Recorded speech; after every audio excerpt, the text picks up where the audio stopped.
platformers. We all love them, but in recent years, unless you own a Nintendo Switch, you haven't got many 3D platformers that can bring us back to the days of Banjo-Kazooie many moons ago. But here we are, with new Super Lucky's Tale, a remake of sorts of the normal Super Lucky's Tale, which I did not play. But whether you've played many games like this before, or just want to spend a few hours jumping around with an adorable fox collecting stuff, new Super Lucky's Tale is a game that you will enjoy. With that in mind, join me as we explore new Super Lucky's Tale.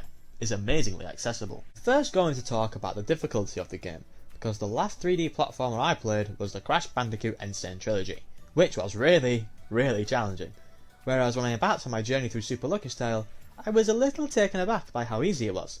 Look, I'm not trying to claim to be some sort of gaming god or anything, because trust me, I am a far cry from a platforming genius, but I 100%ed the game with ease. So what I'm trying to say here is, if you want a cool game that's easy to pick up and play, and just relax to while listening to a podcast or something, or maybe you want a game for your kid to play that won't frustrate them with difficulty, then this is it. All of the extra stuff in the levels are really easy to do as well, such as the timed challenges and finding all the collectibles. So if you enjoy collecting things or want to feel accomplished, you'll be able to do that here. Once you finish the game, you get access to a new hub world consisting of 16 extra levels, which are a massive step up in difficulty from the rest of the game. I definitely died more in these 16 stages than I did in the whole of the game beforehand. Even the game's final boss only killed me 5 times, and they were mostly stupid mistakes from my part rather than the fight being difficult.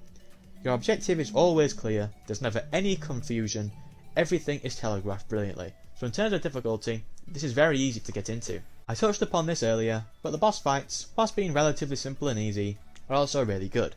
The villains themselves are pretty uninspired, and I can't say I had any particular interest in the story either, but the actual fights themselves were engaging. They reminded me a lot of Crash Bandicoot bosses in their design. Definitely not in challenge, but in design. There's not really much more to say about it other than watch the footage on screen at the moment, because that's really all there is to it. But yeah, they're really fun, and there's even harder versions in that hub world you unlock at the end. All these levels are a joy to be in. They're all bursting with colour, and adds to the idea that this game is simply just a good time.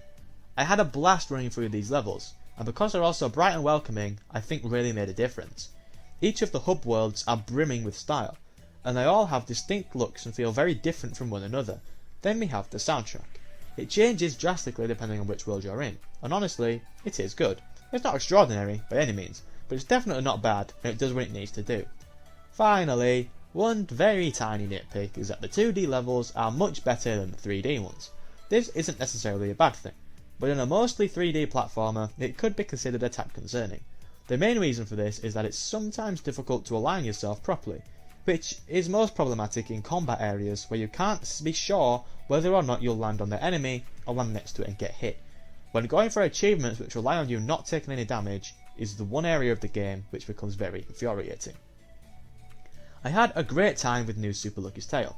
This game isn't going to win any awards, but for what it is, it's good.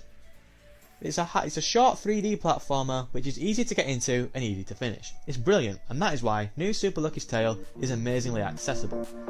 Thank you for making it to the end of the video. If you enjoyed it, then please consider leaving a like, as I would greatly appreciate it. If you want to see more content from me, then make sure to subscribe, as I upload videos just like this one every single Friday. Have a nice day, and goodbye.